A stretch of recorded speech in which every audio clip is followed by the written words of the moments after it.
Hot seat. আপনি আক্ষরিক অর্থেই পশ্চিমবঙ্গ সরকারের রাজ্য মন্ত্রিসভায় যে সিটটাতে বসে আছেন সেটা হট সিটি, তাই তো? আমার মনে হয় হ্যাঁ, মানে সব থেকে হট সিট তো মুখ্যমন্ত্রী বসে আছেন।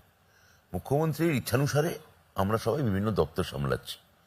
যে হারে বিজেপি বিরোধী দলগুলো যেখানে যেখানে, শুধু পশ্চিমবঙ্গ বলে নয়, আপনি অতিশী মারলেনাকে কি বলবেন? দিল্লির শিক্ষামন্ত্রী মনীষ সিসোদিয়াকে ওরা জেলে ভরে দিয়েছেন। তাহলে অতিশী মারলেনাও কি একটা হট সিটে বসে নেই? বা ধরুন তামিলনাড়ু, তার মুখ্যমন্ত্রী, তিনি কি বলবেন? তিনিও একটা হট সিটে বসে আছেন। ও আতিশী মানলে না, ঠিক আছে, আমি মানলাম, কিন্তু এ রাজ্যে শিক্ষাক্ষেত্রে সব থেকে বেশি দুর্নীতির অভিযোগ উঠেছে। দুর্নীতির দায়ে প্রাক্তন শিক্ষামন্ত্রী জেলে রয়েছেন এবং 24-এর নির্বাচনে এটাকে ইস্যু করছে বিরোধীরা। দেখুন, নিশ্চয়ই কিছু গন্ডগোল হয়েছে, কিন্তু যেহেতু ব্যাপারটা এখনো সাবজুডিস হয়ে আছে, এখন ঘটনা হচ্ছে যে এই মাত্র 1 মাসও হয়নি, প্রাইমারিতে আমরা 2023-এর প্রায় 10,000 চাকরি আমরা দিয়েছি।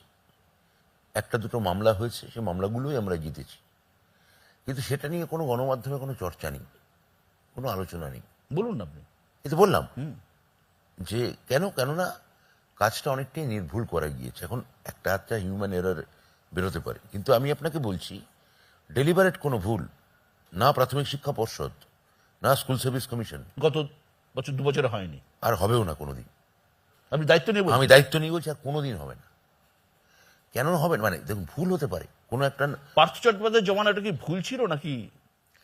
দেখুন, আমি তখন দায়িত্বে ছিলাম না, আমার এই নিয়ে কথা বলা শোভা পায় না। এটা নিয়ে তো আপনারা গণমাধ্যমে প্রচুর আলোচনা হয়েছে, আপনার চ্যানেলেই কত এটা নিয়ে কথাবার্তা হয়েছে। এখানে আর আমি আর নতুন করে আর কোনো খাঁড়ার ঘা দেওয়া আছে বলে আমি মনে করছি না। আমি অতীতের দিকে বারবার তাকাতে চাই না, যেটা বিরোধীরা বারবার আমাদের অতীতের দিকে তাকাতে বলছেন। আমি আপনাকে বর্তমানের দিকে তাকাতে বলছি। তো অতীতেও আমার মনে হয় এই ডিমটা অনেকটা ফাটা হয়ে গেছে, ফলে ফাটা ডিমে তা দিয়ে আর কি আর ফল পাবে। কিন্তু একটা প্রশ্ন আমি বাস্তব সঙ্গে জানতে চাইবো, যে মন্ত্রীর বান্ধবীর বাড়িতে কোটি কোটি টাকা উদ্ধার হচ্ছে, এটা কি না হলেই ভালো হতো বলে মনে তার হয়? বাড়ি থেকে হয়নি, মন্ত্রী বান্ধবীর বাড়ি বলেছি। বান্ধবীর বাড়ি থেকে কোটি কোটি টাকা উদ্ধার হয়েছে, না হলেই ভালো হতো, না হলেই ভালো হতো। এখন ভারতবর্ষে তো এই যে বলা হয়েছিল যে টাকা যে বদল হচ্ছে, নোট বদল, এতে তো বলা হয়েছিল যে প্যারালাল ইকোনমি, মানে ব্ল্যাক মানি ইকোনমি, এটা তো ভারতবর্ষে আছে, থাকে, আপনিও জানেন, এ চলে। তো এটা তো কেন্দ্রীয় সরকার বন্ধ করে দেওয়ার কথা ছিল, তো সেটা তো হয়নি।